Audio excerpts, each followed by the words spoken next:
we have what we call Orisha. Orisha is a manifestation of God in nature on planet Earth. So when we're talking about the manifestation of God, we need to understand that God creates. This natural creation will obviously be reflected not only on the things that we can see here on planet Earth, its nature, but every absolute sense of everything, the natural laws, the ideas, the spirit, everything is influenced by the Orisha. And the Orisha are the channeling of divine power. It's as though each Orisha represents a part of God.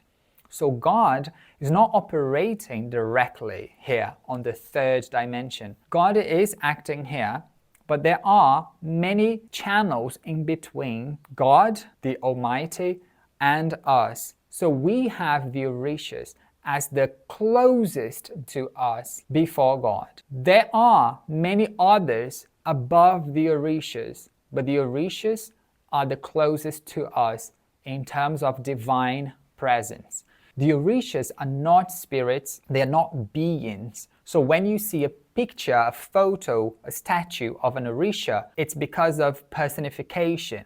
We give them an appearance, we give them a name and attributes so we can easily remember or understand what they mean. For instance, if we're talking about Ogun, Ogun looks like a soldier and he's wearing chains and he's holding a sword. That is just to remind us that he is very much associated with conquer, fight, strength, vitality, technology. We give him this appearance and then we worship him via these attributes. And that means that we are exciting this particular part of God, a part of God that has to do with impulse and strength and agility. All the Orishas, they are a facet of God. They are not beings, they are not entities. So before the Orishas existed, these channels existed, but they just were not named, even though other cultures name them differently. Each culture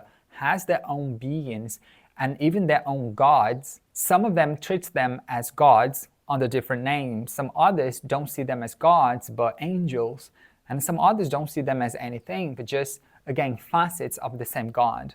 Many cultures that worship many gods are in fact worshiping one God, but just different facets of that God. So for example, if we talk about the Greek mythology, we have Aphrodite. When you are worshipping Aphrodite, or even understanding Aphrodite, Aphrodite is a facet of God, is a reflection, one reflection of God. So it's not that Aphrodite is a goddess. Aphrodite is what we name that facet of God. Obviously, I'm talking about something under the eyes of Umbanda. So the Orishas are the expression of divine power on planet Earth. That means that if you go to Jupiter, there are no Orishas in there, and the power that you might experience there, although it's impossible for us humans to be there, it's not going to be of an Orisha. It might be of something else. On here, on planet Earth, we have other beings. They are a different thing because they are entities. So those were at some point spirits. Orishas, they have never been spirits. They are not people. If you are a clairvoyant or if you have an astral projection, you might see an Orisha. In that case, it is not an Orisha, but it is an entity dressed as the Orisha, because that entity is in the frequency of those who worship that entity, that Orisha. You might see some of them, and it's not that they are fake. If you are psychic, a clairvoyant, maybe you can see entities who look like Krishna. It's not that they are Krishna. It is that that entity embodied the archetype of Krishna and then work in the fields of Krishna, helping, aiding those people who worship Krishna. They do exist like this. Worshipping creates what we call an egregore. An egregore is a combination of thoughts, ideals of people. Of course, some entities will perceive that and embody those characteristics in order to present themselves as such and such. It's not that they are faking or wearing a costume temporarily. No, they actually become that being. When we worship an Orisha, if you often light a candle for them, you give them an offering, or you pray, you are strengthening that part of God in your life. So God is the creator. God is not a man or a person or an entity, but God, this intelligent movement of the universe, creates, and you are a creation.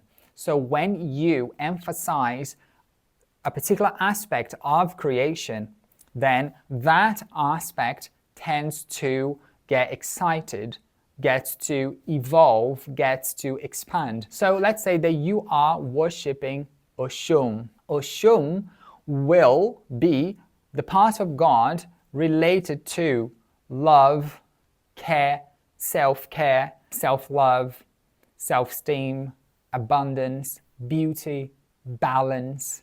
And that's so similar to Aphrodite. When we have a person worshipping Oshun, what they are doing is that they are focusing on this part of creation, this part of God. And that's why they have the proper return. It's not that they are ignoring the rest of God. God is coming to them normally as it should be, but that part is being magnified by their receptance. They are more open to that channel, that particular channel, which is the divine love and balance and beauty. As the Orishas are the direct facets of God here on earth, we can see so many aspects of each Orisha on different things. When we are talking about round fruits, we are talking about Oshun. We are not talking about Yansan. We are not talking about Ogun. We are not talking about Obaluaye. We are talking about this frequency. All that is round and juicy is of Oshun. And that includes leaves, fruits, animals. They are under the influence of this part of God. For example, if something is soft and velvety, it's Oshala. So everything that is velvety, so you see those fields or maybe a particular type of leaf. If something is really hard but watery inside or juicy, it's Obaluaye. But that is also how we portray ourselves, the way that we are in life. Are you more inclined into liking people or taking care of your family? Or are you more inclined to working or conquering or fighting? Or maybe you are a person who gives lots of parties and you're very just. Or maybe you're just a person who is very extrovert and you're very quick at doing absolutely everything. So that means that you are under the influence of that Orisha, or you are under the influence of that particular part of God. So obviously God is acting everywhere. There's a different part of God for everything.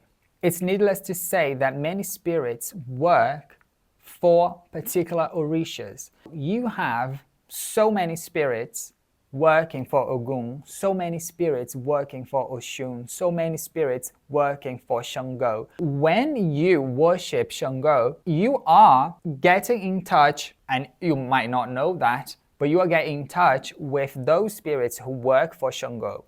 So when you give Shango an offering, it's not Shango who's going to come and get it. It's going to be a spirit who works for Shango.